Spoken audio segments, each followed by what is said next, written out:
Chapitre 40. La délivrance.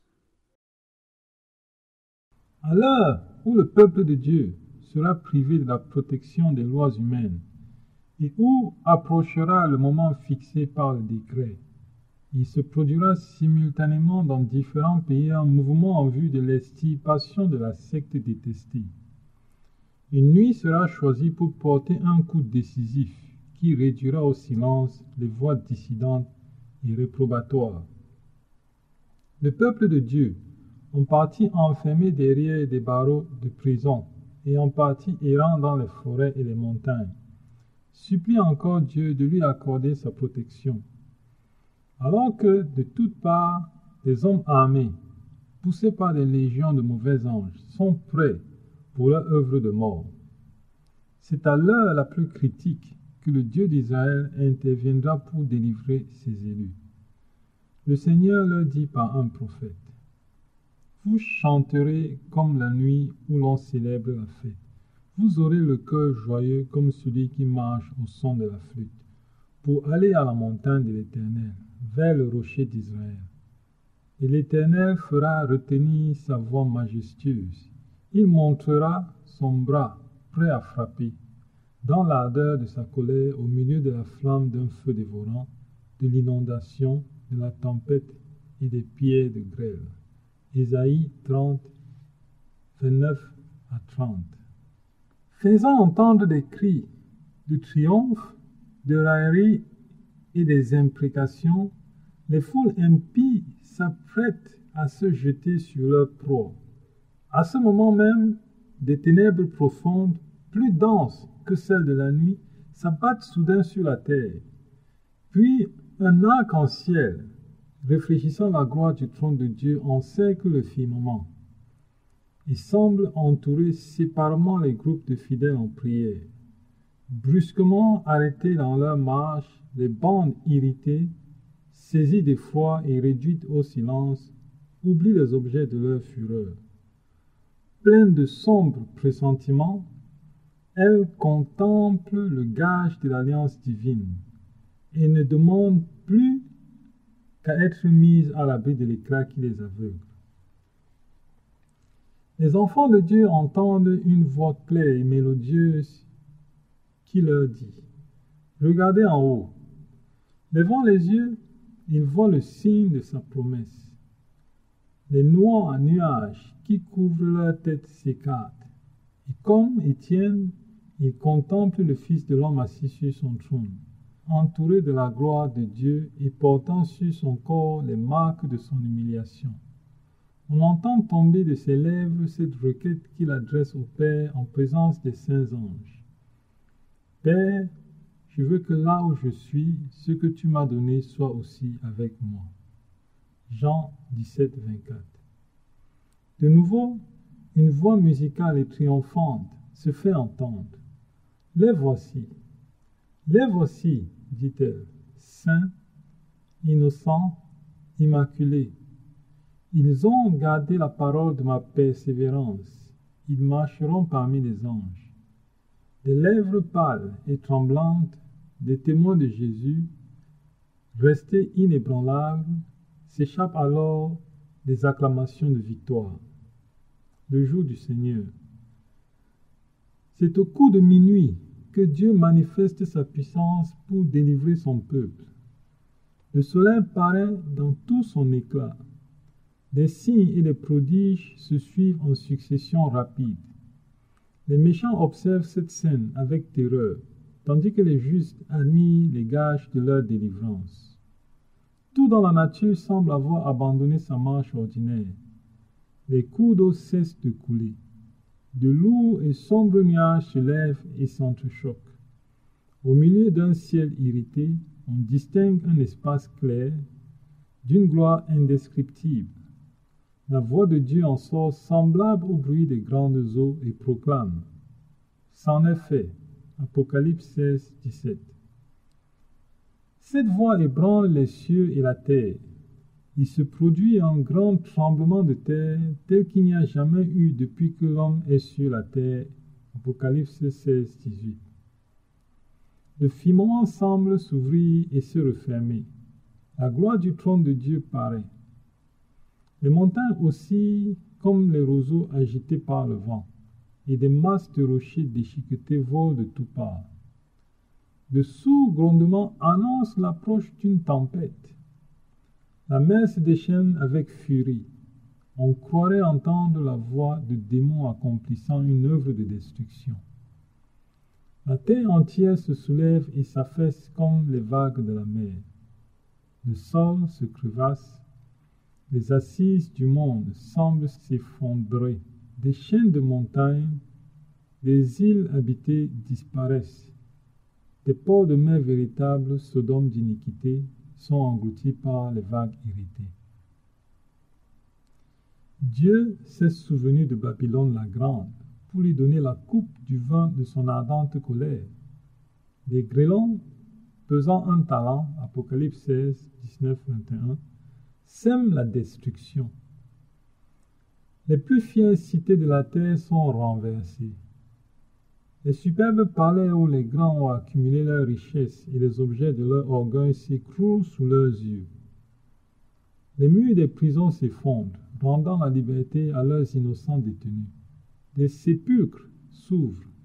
Plusieurs de ceux qui dorment dans la poussière de la terre se réveillent. Les uns pour la vie éternelle, les autres pour l'opprobre, pour la honte éternelle. Daniel 12, 2. Tous ceux qui sont morts dans la foi au message du troisième ange seront glorifiés de leur tombeau pour entendre proclamer l'alliance de paix conclue avec les fidèles observateurs de la loi de Dieu. D'autre part, ceux qui l'ont percé, Apocalypse 1,7, qui se sont moqués du Sauveur agonisant, ainsi que les ennemis les plus acharnés de la vérité et de son peuple, ressuscitent aussi pour contempler sa gloire et les honneurs conférés aux fidèles.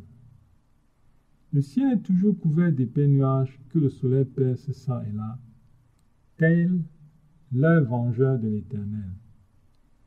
Les éclairs enveloppent la terre d'une nappe de feu. Dominant le fracas terrifiant du tonnerre, les voix mystérieuses et lugubres proclament le sort des méchants.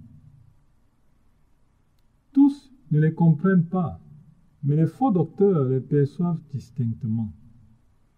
Les hommes qui, peu de temps auparavant, exultaient, remplis d'insolence à l'égard des enfants de Dieu, frissonnent d'épouvante au point que leur cri de détresse domine le grondement des éléments.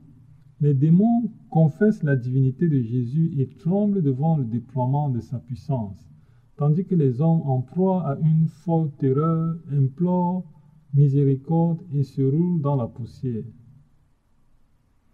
Considérant le jour de Dieu dans leur sainte vision, les anciens prophètes avaient dit « Gémissez, car le jour de l'Éternel est proche. Il vient comme un ravage du Tout-Puissant. » Ésaïe 13,6. Entre dans les rochers et cache-toi dans la poussière pour éviter la terreur de l'Éternel et l'éclat de sa majesté. L'homme au regard hautain sera abaissé et l'orgueilleux sera humilié. L'Éternel seul sera élevé ce jour-là, car il y a un jour pour l'Éternel des armées contre tout homme orgueilleux et hautain, contre quiconque s'élève afin qu'il soit abaissé. En ce jour, les hommes jetteront leurs idoles d'argent et leurs idoles d'or, qu'ils s'étaient faits pour les adorer, aux rats et aux chauves-souris. Et ils entreront dans les fentes des rochers et dans les creux de pierre pour éviter la terreur de l'Éternel et l'éclat de sa majesté, quand il se lèvera pour effrayer la terre. Ésaïe 2, 10 à 12, 20, 21. L'accomplissement des promesses. Une éclaircie dans les nuages permet de voir une étoile dont l'éclat est quadruplé en raison des ténèbres qui l'encadrent. Aux fidèles, elle parle de foi et de joie, mais de justice et de colère aux transgresseurs de la loi de Dieu. Ceux qui ont tout sacrifié pour leur sauveur sont maintenant en sécurité, cachés sous l'abri de sa tente.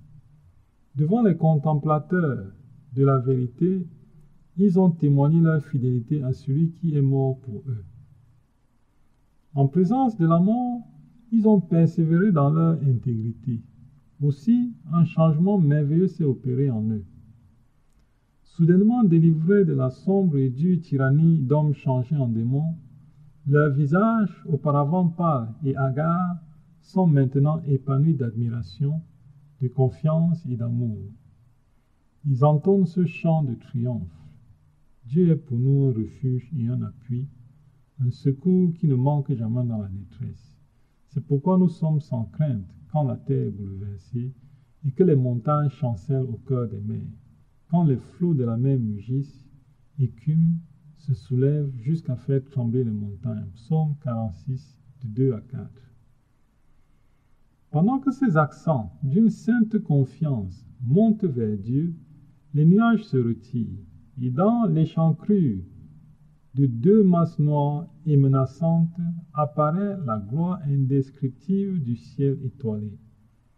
Les splendeurs de la céleste cité jaillissent de ses portes entr'ouvertes. On voit alors dans le ciel une main tenant deux tables de pierre superposées. Le prophète l'avait dit. Les cieux publieront sa justice, car c'est Dieu qui est juge. Psaume 56. Cette sainte loi, manifestation de la justice de Dieu, proclamée au milieu des tonnerres et des flammes du Sinaï comme le seul guide de la vie, est maintenant révélée aux hommes comme l'unique règle du jugement. Les tables de pierre s'écartent. On y reconnaît les préceptes du décalogue tracés comme par une plume de feu. Les 10 paroles de Dieu, concises, compréhensives, souveraines, se présentent aux yeux de tous les habitants de la terre. Les caractères en sont si clairs que chacun peut les lire. Les mémoires se réveillent et les souvenirs affluent. Les ténèbres de la superstition et de l'hérésie sont dissipées de tous les esprits. Il est impossible de dépeindre l'angoisse et le désespoir de ceux qui ont foulé aux pieds les exigences divines. Le Seigneur leur avait donné sa loi. Ils auraient pu la méditer et y découvrir leurs défauts pendant qu'ils étaient encore temps de se convertir et de se réformer. Et pour conserver la faveur du monde, ils ont méconnu ces saints préceptes et ont enseigné aux autres à faire de même. Ils ont voulu contraindre le peuple de Dieu à profaner son saint jour. Ils sont maintenant condamnés par la loi qu'ils ont méprisée, avec une clarté aveuglante. Ils voient qu'ils sont sans excuse. Ils ont eux-mêmes choisi l'objet de leur chute, et ils constatent la différence qu'il y a entre le juste et le méchant, entre celui qui sait Dieu et celui qui ne le sait pas. Malachie 3,18. Les ennemis de la loi divine, depuis les ministres jusqu'aux plus obscurs mécréants, ont une nouvelle conception de la vérité et du devoir. Ils reconnaissent, mais trop tard, que le 7e jour du 4e commandement est le sceau du Dieu vivant. Trop tard, ils discernent la vraie nature de leur faux jour férié et le fondement de sable sur lequel ils ont édifié. Ils doivent admettre qu'ils ont fait la guerre à Dieu. Conducteurs religieux, ils ont mené des âmes à la perdition tout en prétendant les conduire à la porte du paradis. C'est seulement maintenant, au grand jour des rétributions, qu'ils voient combien est grande la responsabilité des hommes occupant des fonctions sacrées et combien redoutables sont les conséquences de leur infidélité. L'éternité révélera tout ce que représente la perte d'une seule âme. Terrible sera le sort de ceux auxquels Dieu dira « Retirez-vous de moi, méchants serviteurs ». On entend alors la voix de Dieu annoncer du haut du ciel, jour et heure de la venue de Jésus, et proclamer à son peuple l'alliance éternelle. Comme les éclats du plus puissant tonnerre, ces paroles font le tour de la terre. Les enfants de Dieu les écoutent, les regards fixés en haut et le visage illuminé de sa gloire, comme l'était celui de Moïse à sa descente du Sinaï. Les méchants ne peuvent supporter leur vue, et quand la bénédiction est prononcée sur ceux qui ont honoré Dieu en sanctifiant son saint jour, on entend un immense cri de victoire. Jésus vient, Bientôt apparaît vers l'Orient une petite nuée noire, grande comme la moitié d'une main d'homme. Elle entoure le Sauveur et semble, à distance, enveloppée de ténèbres. Le peuple de Dieu la reconnaît comme le signe du Fils de l'homme. Dans un silence solennel, il la contemple à mesure qu'elle s'approche de la terre et devient de plus en plus lumineuse. Elle a bientôt l'apparence d'une grande nuée blanche entourée de l'arc-en-ciel de l'alliance de Dieu, dont la base est semblable à un brasier. Jésus s'avance à cheval dans l'attitude martiale d'un conquérant. Il n'est plus l'homme de douleur, buvant jusqu'à la lie la coupe amère de l'opprobre et de l'ignominie. Vainqueur dans le ciel et sur la terre, il vient pour juger les vivants et les morts. Fidèle et véritable, il juge et combat avec justice. Les armées qui sont dans le ciel le suivent. Apocalypse 19, 11, 14. La foule innombrable des saints anges l'accompagne et fait retentir ses célestes mélodies. Tout le firmament semble vibrer des myriades de myriades et des milliers de milliers de ces êtres glorieux. La plume est impuissante à décrire cette scène et l'esprit humain n'en saurait concevoir l'éclat. Sa majesté couvre les cieux et sa gloire remplit la terre. C'est comme l'éclat de la lumière. Habakkuk 3, 3 à 4. À mesure que s'approche cette nuée vivante, chacun contemple le prince de la vie. Nulle couronne d'épines ne déchire aujourd'hui ce front sacré. Saint d'un éblouissant diadème,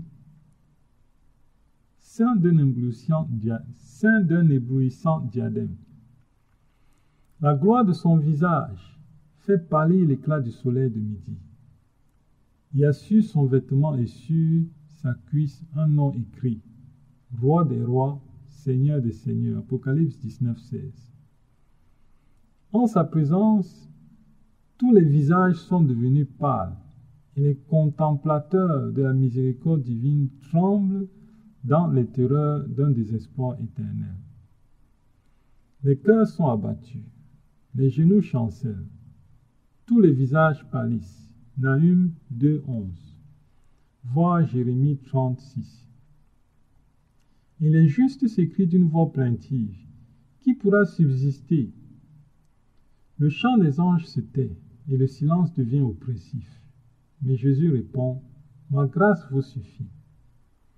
Alors les traits des justes s'illuminent, la joie inonde tous les cœurs et les anges entonnent à nouveau leur cantique, tout en se rapprochant de la terre. Enveloppé de flammes de feu, le roi des rois descend sur la nuit. Le ciel se retire comme un livre qu'on roule, la terre tremble devant lui, et toutes les montagnes et les îles sont remuées de leur place.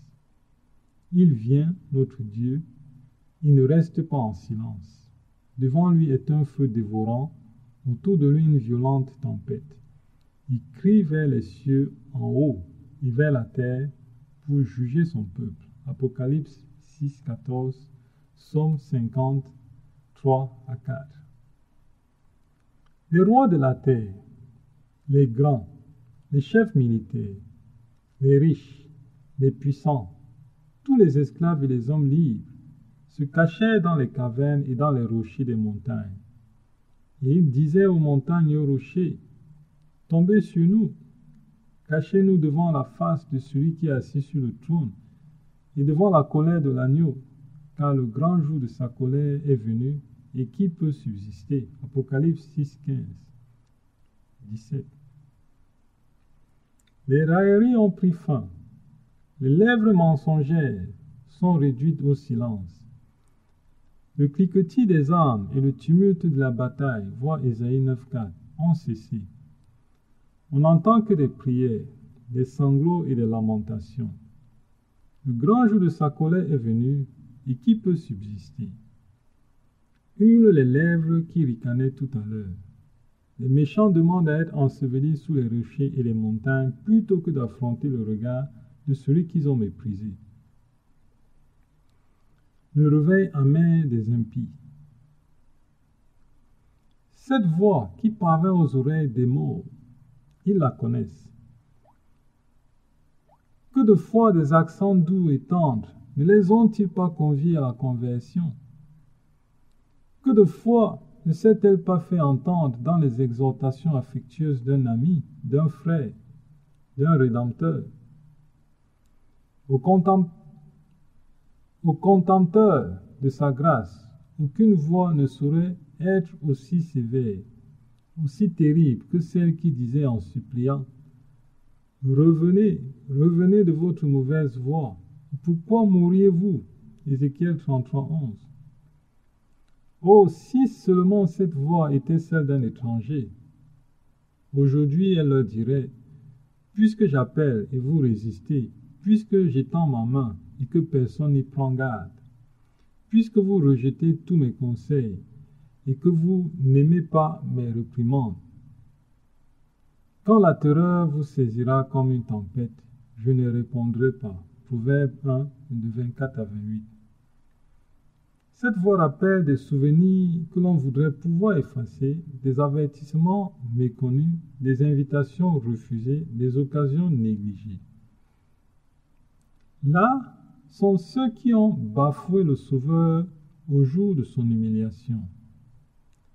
C'est avec une puissance irrésistible que se présentent à leur mémoire ces paroles de Jésus lorsque, adjuré par le souverain sacrificateur, il répondit solennellement: Vous verrez désormais le Fils de l'homme assis à la droite de la puissance de Dieu et venant sur les nuées du ciel. Matthieu 26, 64. Il le contemple maintenant dans sa gloire, et il faut qu'il le voie encore assis à la droite de la puissance de Dieu. Ceux qui ont ridiculisé l'affirmation qu'il était le Fils de Dieu sont maintenant bouche close. Là se trouve le hautain Hérode, qui se moquait de sa royauté et qui ordonnait à ses soldats ricaneurs de le couronner. Là se trouve le hautain Hérode, qui se moquait de sa royauté et qui ordonnait à ses soldats ricaneurs de le couronner. Là se trouvent les hommes dont les mains sacrilèges, après l'avoir ironiquement revêtu d'un manteau de pourpre, ont ceint son front sacré d'une couronne d'épines et placé dans sa main docile un sceptre dérisoire. Puis se sont prosternés devant lui, la raillerie et le blasphème sur les lèvres. Les hommes qui ont frappé au visage le prince de vie et l'ont couvert de leur crachat se détournent maintenant de son regard perçant et cherchent à fuir la gloire indicible de sa présence. Ceux qui enfonçaient les clous à travers ses mains et ses pieds. Le soldat qui perça son côte de sa lance contemple ses cicatrices avec terreur et remords. Les événements du calvaire reviennent avec une douloureuse clarté à la mémoire des sacrificateurs et des principaux du peuple. Frémissant d'horreur, il se rappelle comment, sous l'inspiration de Satan, il disait en branlant la tête: Il a sauvé d'autres, et il ne peut se sauver lui-même. Si le roi d'Israël, qu'il descende de la croix et nous croirons en lui. Il s'est confié en Dieu, que Dieu le délivre maintenant s'il l'aime. Matthieu 27, 42 à 43. Ils se souviennent clairement de la parabole des vignerons qui refusaient de rendre au propriétaire le fruit de la vigne, maltraitaient ses serviteurs et tuaient son fils. Ils se souviennent tout aussi distinctement de leur propre verdict. Le maître de la vigne fera périr misérablement ces misérables. Matthieu 21, 41. Dans le péché et le châtiment des vignerons infidèles, les sacrificateurs et les anciens voient leur propre conduite et leur juste sort. Aussi entend-on s'élever, plus immense et plus perçante que le cri de « Crucifie-le, crucifie-le », poussé dans les rues de Jérusalem. Cette clameur d'agonie, c'est le Fils de Dieu, c'est le vrai Messie. et l'on veut fuir en la présence du roi des rois, et l'on se lance pour y chercher un vain refuge vers les cavernes, vers les crevasses de la terre bouleversée. Dans l'existence de tout ce qui rejette la vérité, il y a des moments où la conscience se réveille, où la mémoire rappelle le souvenir douloureux d'une vie d'hypocrisie, où l'âme est harcelée de vains regrets. Mais que sont ces heures comparées au remords du jour où la détresse et l'angoisse fondront sur vous et où le malheur vous enveloppera comme un tourbillon. Proverbe 1,27.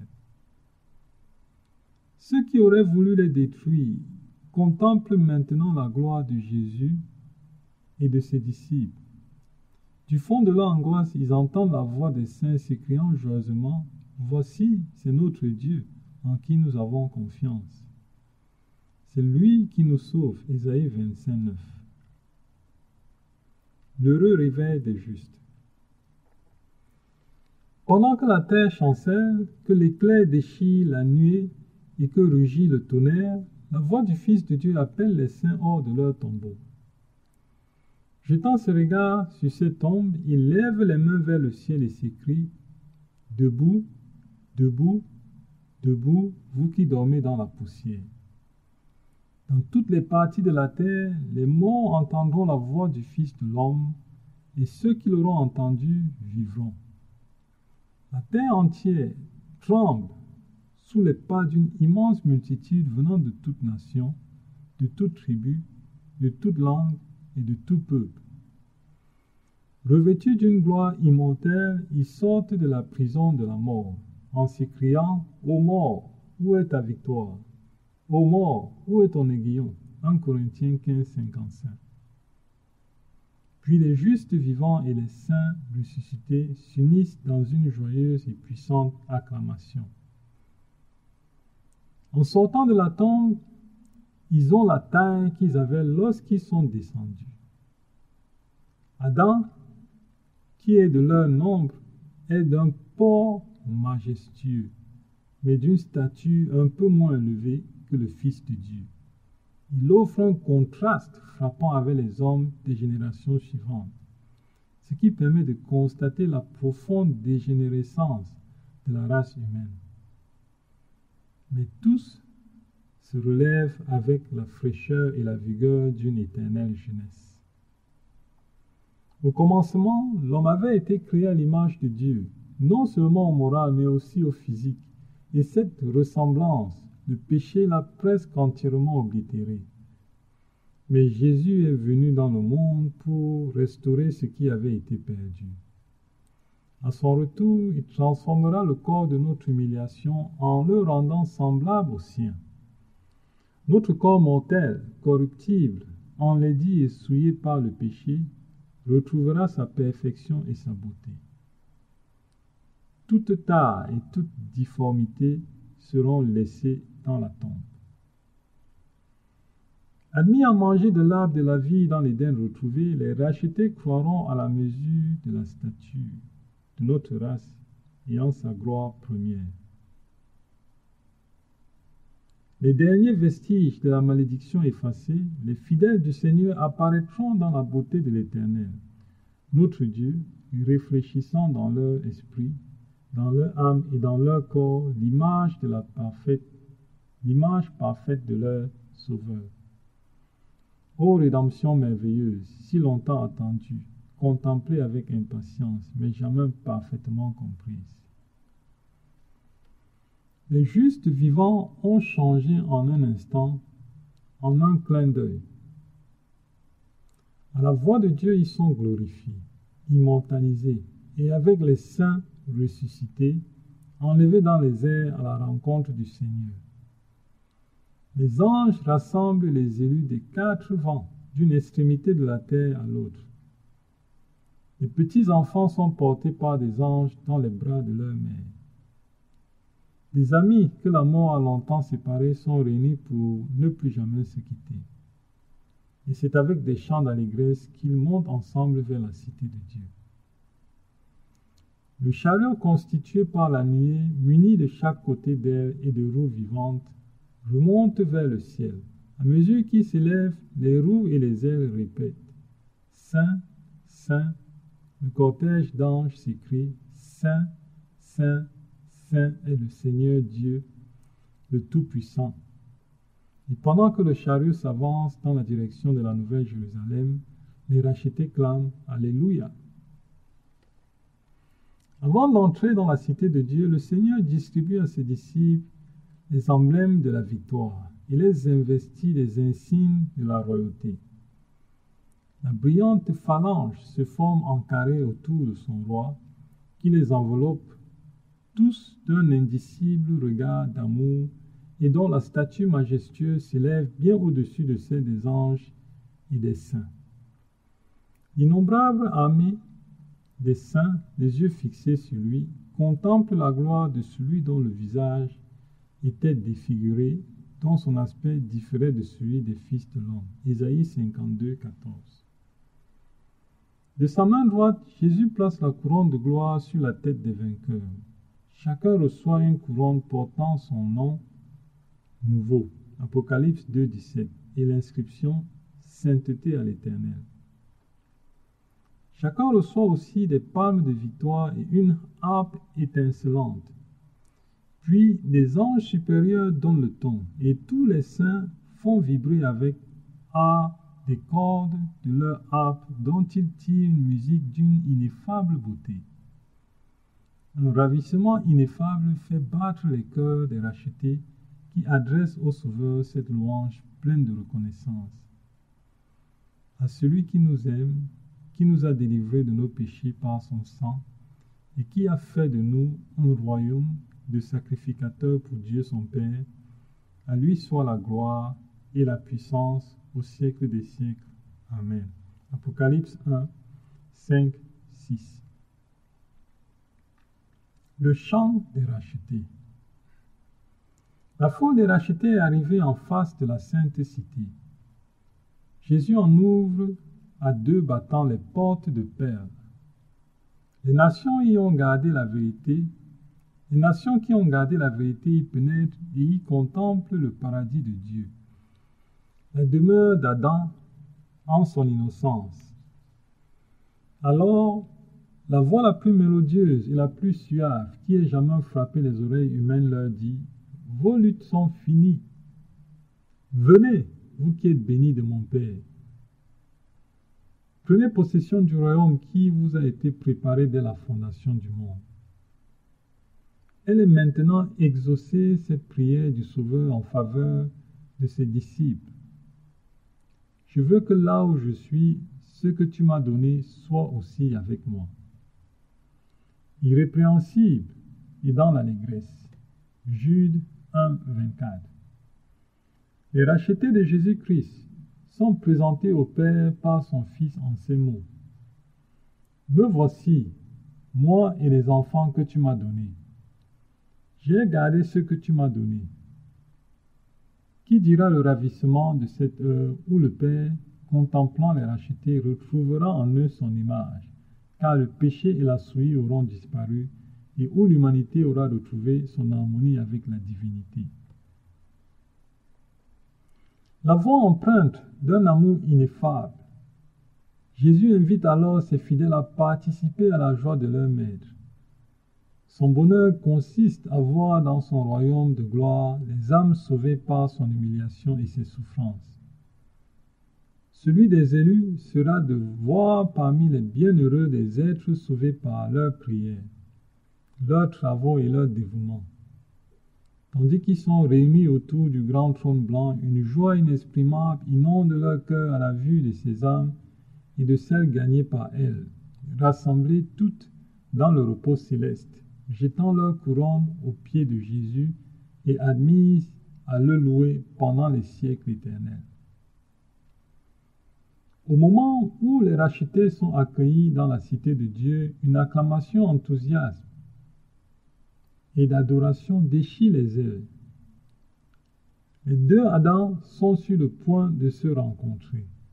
Le Fils de Dieu ouvre ses bras au Père de notre race, à l'être qu'il a créé, mais qui a péché contre son Créateur et par la faute duquel le Sauveur porte en son corps les stigmates de la crucifixion. En voyant ces cruelles cicatrices, Adam ne se jette pas dans les bras du Sauveur. Il se prosterne humblement à ses pieds en s'écriant « Digne est l'agneau qui a été immolé ». Tendrement le Seigneur le relève et l'invite à revoir l'Éden dont il a été si longtemps exilé. Après qu'Adam eut été expulsé d'Éden, sa vie sur la terre fut abreuvée de tristesse. Chaque feuille fanée, chaque victime de sacrifice, chaque altération dans la nature naguère si belle, chaque imperfection morale lui rappelait son péché. Il avait éprouvé de cuisants remords à la vue des progrès et des débordements de l'iniquité. Ses avertissements s'étaient heurtés à des accusations et à d'amers reproches. Humblement, patiemment, durant près d'un millénaire, il avait supporté les conséquences de sa transgression. Sincèrement repentant de son péché, il s'était confié dans les mérites du Sauveur promis et s'était endormi avec l'espérance de la résurrection. Grâce au Fils de Dieu, qui a racheté l'homme de sa chute, et grâce à son œuvre de procréation, Adam peut maintenant réintégrer son premier domaine. Ému et rayonnant de joie, il reconnaît les arbres qui faisaient autrefois ses délices, et dont il avait cueilli les fruits au jour de son innocence et de sa félicité. Il voit les cèpes qu'il a lui-même taillés et les fleurs qu'il aimait autrefois cultivées. La réalité de la scène le saisit. Il retrouve Éden restauré, plus beau encore qu'au jour où il en avait été banni. Le Sauveur le conduit vers l'arbre de vie. Cueille de son fruit glorieux, il l'invite à manger. Regardant autour de lui, Adam voit réunis dans le paradis de Dieu la multitude de ses enfants rachetés. Il dépose alors la couronne éclatante aux pieds de son Rédempteur, puis il se jette dans ses bras. Saisissant ensuite sa harpe d'or, il fait résonner les voûtes du ciel de ce chant. Digne, digne, digne est l'agneau qui a été immolé et qui est revenu à la vie. La multitude se joint à son cantique, et tous, jetant les couronnes aux pieds du Rédempteur, se prosternent pour l'adorer. Les anges qui ont pleuré à la chute d'Adam assistent à cette scène, pleins de joie, lorsque, au jour de sa résurrection, Jésus était monté au ciel après avoir ouvert la porte de la tombe à tous les croyants. Ils voient maintenant l'œuvre de la rédemption consommée et s'unissent au cantique de louange. Sur la mer de cristal qui est devant le trône et que les reflets de la gloire de Dieu font ressembler à du verre mêlé de feu, sur la mer de cristal qui est devant le trône et que les reflets de la gloire de Dieu font ressembler à du verre mêlé de feu, sont réunis ceux qui ont vaincu la bête et son image et le nombre de son nom. Apocalypse 15, 2. Les 144 000 qui ont été rachetés parmi les hommes se tiennent sur la montagne de Sion avec l'agneau, ayant des harpes de Dieu, et l'on entend du ciel une voix comme un bruit de grosses eaux, comme le bruit d'un grand tonnerre, et la voix que l'on entendait était comme celle des joueurs de harpe jouant de leurs harpes. Apocalypse 14, 1 à 5, 15, 3. Ils chantent un cantique nouveau devant le trône, cantique que personne ne peut apprendre, sinon les 144 000. C'est le cantique de Moïse et de l'agneau, le chant de délivrance. Seuls les 144 000 peuvent l'apprendre, car c'est l'hymne de leur histoire vécue par eux seuls. Ils suivent l'agneau partout où il va. Enlevés de la terre, d'entre les vivants, ils sont considérés comme les prémices pour Dieu et pour l'agneau. Ce sont ceux qui viennent de la grande tribulation, Apocalypse 7, 14 à 15. Ils ont traversé un temps de détresse tel qu'il n'y en a jamais eu depuis que les nations existent. Ils ont enduré les angoisses de la détresse de Jacob. Ils ont subsisté sans intercesseur au milieu du déchaînement final des jugements de Dieu. Mais ils ont été délivrés, car ils ont lavé leurs robes. Ils les ont blanchis dans le sang de l'agneau. Dans leur bouche, il ne s'est point trouvé de mensonge, car ils sont irrépréhensibles devant Dieu. C'est pour cela qu'ils sont devant le trône de Dieu et le servent jour et nuit dans son temple. Celui qui est assis sur le trône dressera sa tente sur eux. Apocalypse 7, 14 à 15. Ils ont vu la terre désolée par la famine, par la peste et par les ardeurs d'un soleil dévorant. Ils ont eux-mêmes enduré la faim et la soif, mais ils n'auront plus faim, ils n'auront plus soif, et le soleil ne les frappera point, ni aucune chaleur, car l'agneau qui est au milieu du trône les paîtra et les conduira aux sources des eaux de la vie, et Dieu essuiera toute larme de leurs yeux. Apocalypse 7, 16 à 17. Fin de toute détresse. Dans tous les siècles, les élus de Dieu ont été formés et disciplinés à l'école de l'épreuve. Ils ont foulé sur la terre des sentiers étroits. Ils ont été purifiés dans la fournaise de l'affliction. Pour l'amour de Jésus, ils ont enduré l'opposition, la haine et la calomnie. Ils l'ont suivi dans les plus rudes conflits. Ils ont supporté le renoncement et d'amers désappointements.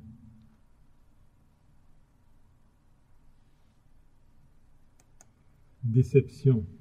Une douloureuse expérience leur a fait comprendre ce que le péché a d'odieux, de puissant, de néfaste. Aussi le considèrent-ils avec horreur. La compréhension du sacrifice infini consenti en vue de les en guérir leur donne le sentiment de leur petitesse et remplit leur cœur d'une reconnaissance que ne sauraient comprendre ceux qui ne sont jamais tombés. Ils aiment beaucoup parce qu'il leur a été beaucoup pardonné. Participant des souffrances du Christ, ils sont qualifiés pour participer à sa gloire. Les héritiers de Dieu viennent des mansardes, de taudis, des prisons, des échafauds, des montagnes, des déserts, des antres de la terre et des profondeurs de la mer. Sur la terre, ils étaient dénués de tout, persécutés, maltraités. Des millions d'entre eux sont descendus dans la tombe portant les stigmates de l'infamie pour avoir fermement refusé de se soumettre aux exigences de Satan. Les tribunaux humains les ont condamnés comme de vils criminels. Maintenant, c'est Dieu qui est juge. Psaume 56. Et les décisions de la terre sont revisées. Il fait disparaître de toute la terre l'opprobre de son peuple. Isaïe 25, 8. On les appellera peuple saint, racheté de l'Éternel. Dieu a décidé de leur donner un diadème au lieu de la cendre, une nuit de joie au lieu du deuil, un vêtement de louange au lieu d'un esprit abattu. Isaïe 62, 12, 61, 3. Ils ne sont plus faibles, affligés, dispersés et opprimés. Désormais, ils seront toujours avec le Seigneur. Ils entourent le trône plus richement vêtus que les hommes les plus honorés de la terre. Ils portent sur leur couronne des diadèmes plus précieux que ceux des souverains. Les jours de souffrance et de larmes sont à jamais passés. Le roi de gloire a effacé les pleurs de tous les visages. Toute cause de douleur a désormais disparu. Il faut entendre, en agitant leurs palmes, un chant de louange clair, doux, mélodieux. Toutes les voix se joignent à eux, et bientôt éclatent sous les voûtes du ciel les notes puissantes de ce cantique. Le salut est à notre Dieu qui est assis sur le trône et à l'agneau. Et tous les habitants du ciel répondent « Amen ». La louange, la gloire, la sagesse, l'action de grâce, l'honneur, la puissance et la force soient à notre Dieu au siècle des siècles. Apocalypse 7, 10, 12. En cette vie, on ne peut qu'affleurer faiblement le thème merveilleux de la rédemption. Notre intelligence bornée peut s'évertuer à sonder avec une profonde attention l'ignominie et la gloire, la vie et la mort, la justice et la miséricorde qui se donnent rendez-vous à la croix. Mais l'effort le plus prodigieux de notre esprit n'en saisira jamais la profonde signification. Il ne comprend que bien imparfaitement la longueur et la largeur, la profondeur et la hauteur de l'amour rédempteur. Même quand ils verront comme ils sont vus, quand ils connaîtront comme ils sont connus, les élus ne comprendront pas entièrement le plan de la rédemption. Au cours des siècles éternels, la vérité ne cessera de se dévoiler devant leur esprit étonné et ravi. Bien que les chagrins, les souffrances et les tentations de la terre soient à leur terme et que la cause en ait disparu, le peuple de Dieu aura toujours un sentiment vif et raisonné du prix de son salut. La croix de Jésus-Christ sera la science et le chant des rachetés pendant les siècles éternels. En Jésus-Christ glorifié, ils contempleront Jésus-Christ crucifié. Jamais ils n'oublieront que celui dont la puissance a créé et soutient les mondes innombrables de l'immensité, que le bien-aimé de Dieu, que la majesté du ciel, que celui que les séraphins et les chérubins adorent avec délice, s'est humilié pour relever l'homme déchu, qu'il a porté la culpabilité et l'opprobre du péché sur la croix du calvaire, qu'il a vu se voiler la face de son Père, qu'il a senti son cœur se briser sous les malheurs du monde perdu. La pensée que le Créateur de tout le monde, l'arbitre de toutes les destinées, ait consenti à déposer sa gloire et à s'anéantir pour l'amour de l'homme, restera éternellement un sujet de stupeur pour l'univers. Chaque fois que les rachetés contempleront la gloire du Père sur le visage de leur Rédempteur, qu'ils penseront que son trône subsistera d'éternité en éternité et que son règne n'aura pas de fin. Leur ravissement s'exprimera par le chant « Digne est l'agneau qui a été immolé, qui nous a rachetés par son précieux sang ». Le mystère de la croix explique tous les autres. À la lumière du calvaire, les attributs de Dieu qui les avaient remplis de crainte nous apparaîtront dans leur beauté. Les attributs de Dieu qui nous avaient remplis de crainte nous apparaîtront dans leur beauté. En Dieu, la miséricorde, la tendresse et l'amour paternel s'unissent à la sainteté, à la justice et à la puissance. Tout en contemplant la majesté de son trône, on voit mieux que jamais l'amour qui constitue son caractère et l'on comprend la valeur de ce titre affectueux, notre Père. On verra que celui qui est infini en sagesse ne pouvait nous sauver qu'en sacrifiant son Fils. Son dédommagement pour ce sacrifice sera la joie de peupler la terre, d'être racheté, saint, heureux, immortel. Le conflit entre le Sauveur et la puissance des ténèbres aboutira au bonheur des élus et à la gloire de Dieu pendant l'éternité.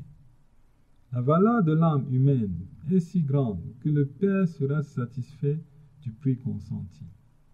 Quant au Fils de Dieu, les fruits de son grand sacrifice seront si beaux qu'il sera lui aussi satisfait.